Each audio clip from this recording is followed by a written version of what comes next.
Alright, boys and girls, I'm going to do a quick video here on linking character sheets to tokens in Roll20. Unfortunately, it's a more convoluted process than it really should be, so I'm going to walk you through that. I have this map here that I acquired on Reddit. I'll leave a description, or I'll leave a link to it in the description down below, but for now, I'm just going to go through and create a character.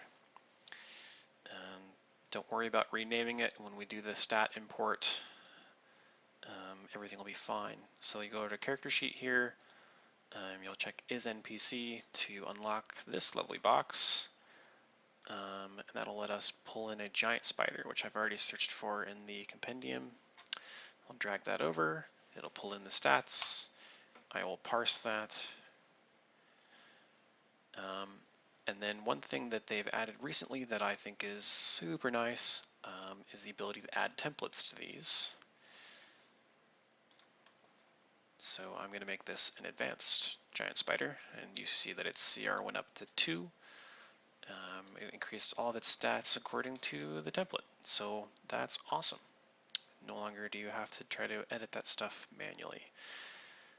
Okay, so next we need a token.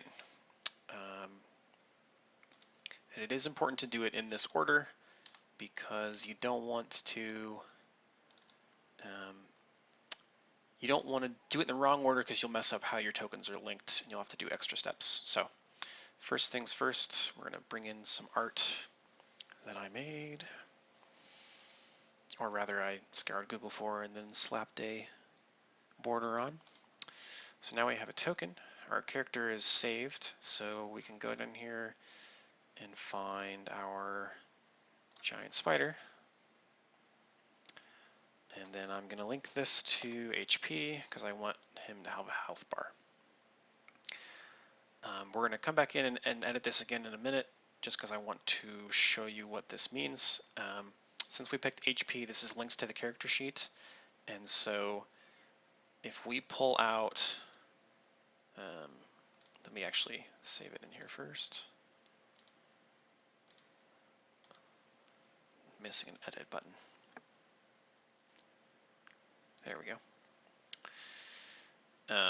So when you select use token, this character sheet creates a cached version of this token on the playing field. So this is a saved copy of this token as it is right this second. So if I make any changes to this token, it will not get imported to the character sheet. I don't know why Roll20 hasn't fixed that, but they haven't. So this is an important thing to keep in mind, because when I drag this out now, these two have linked health bars. And so what you actually want to do when you create a creature is set it to HP so it pulls in the number, and then set this back to none so that it's no longer linked to the character sheet itself. Then you can create as many copies of that token as you want. However, as soon as this saves, keep in mind that since we just changed this token, now we have to update the character sheet to save those changes, because otherwise we won't, when we drag it from the character sheet here, it won't be, but yeah, your changes won't be saved. So now if I heal that one for 5, it doesn't heal the other one for 5. So linked stats are useful for things like player characters and NPCs that you want to have across different maps, because it will remember their health no matter what page you're on. But if you want like a whole swarm of spiders or something, you probably don't want their HP all going down at the same time. So yeah, that's it for that. I also have these lovely macros here that I'll do another video on, but you can kind of see how that works. All right, hopefully that was helpful. Thanks.